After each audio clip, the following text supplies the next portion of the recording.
The Lord be with you. And with your spirit. A reading from the Holy Gospel according to Mark. Glory to you, O Lord. When the Pharisees, with some scribes who had come from Jerusalem, gathered around Jesus, they observed that some of his disciples ate their meals with unclean, that is, unwashed hands. For the Pharisees, and in fact all Jews, do not eat without carefully washing their hands, keeping the tradition of the elders. And on coming from the marketplace, they do not eat without purifying themselves. And there are many other things that they have traditionally observed: the purification of cups and jugs and kettles and beds.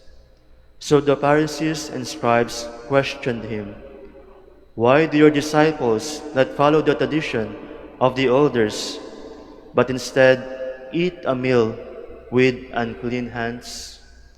He responded, "Well, did Isaiah prophesy about you hypocrites, as it is written, 'These people honors me with their lips, but their hearts are far from me. In vain do they worship me, teaching as doctrines human precepts.' You disregard God's commandment, but cling to human tradition." He went on to say, "How well you have set aside the commandment of God in order to uphold your tradition. For Moses said, 'Honor your father and your mother,' and whoever curses father or mother shall die. Yet you say, if someone says to father or mother, 'Any support you might have had from me is forborne,' meaning dedicated to God, you allow him to do nothing more for his father or mother. You nullify the word of God in favor of your tradition that you have handed on, and you do many such things." The Gospel of the Lord. Praise to you, Lord Jesus Christ. Please be seated.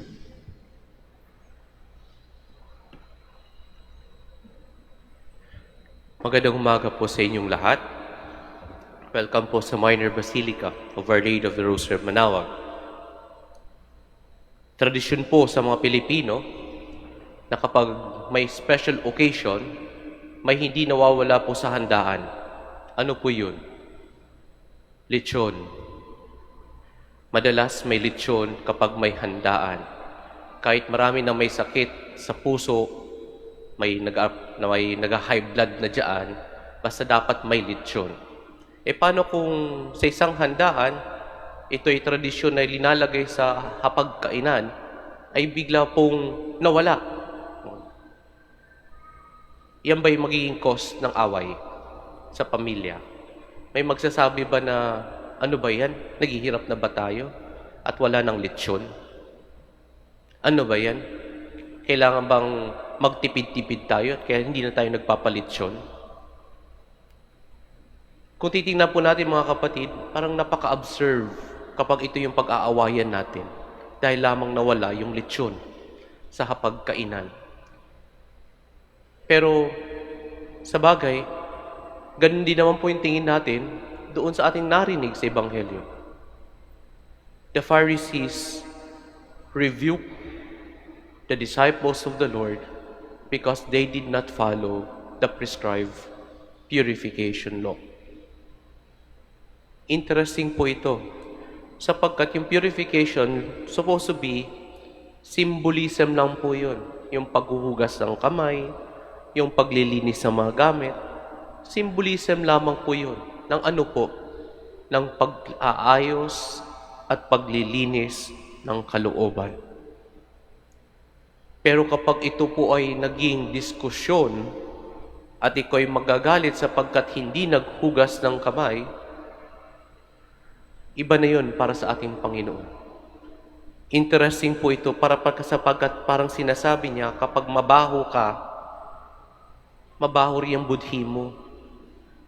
It doesn't follow. Kapag marumi ka, tingnan sa kalabas, ay marumi rin ang budhi mo. It doesn't follow. Sapagkat hindi pinapakita ng panlabas kung anong sasaloobin ng tao. In fact, biruan po ito sa aming mga historian kapag alam niyo po yung tinatawag na order of sanctity. Ang ibig sabihin lang po nun, hindi naligo ng napakatagal to the point na sapagat napakalayo pa lamang, naaamoy mo na. Kaya nga order of sanctity. Sapagkat matindi yung pagsasakripisyo. Kaya lang nagsasakripisyo din yung nakakaamoy. Kaya nga order of sanctity. Pero interesting yun mga kapatid. Because ang pinakamahalagang tinitingnan ng Diyos is not actually what we do externally, but what we are doing in the depths of our heart.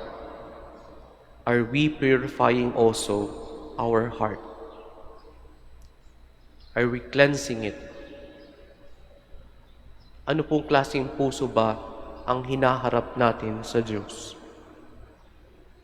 Because alam po natin ito, kahit ilang beses tayong maligo, kahit ilang beses tayong magsabon, mag-shampoo, o kung ano man, mag-body wash pa kung ano, hindi kayang linisin yan ang kalooban ng tao.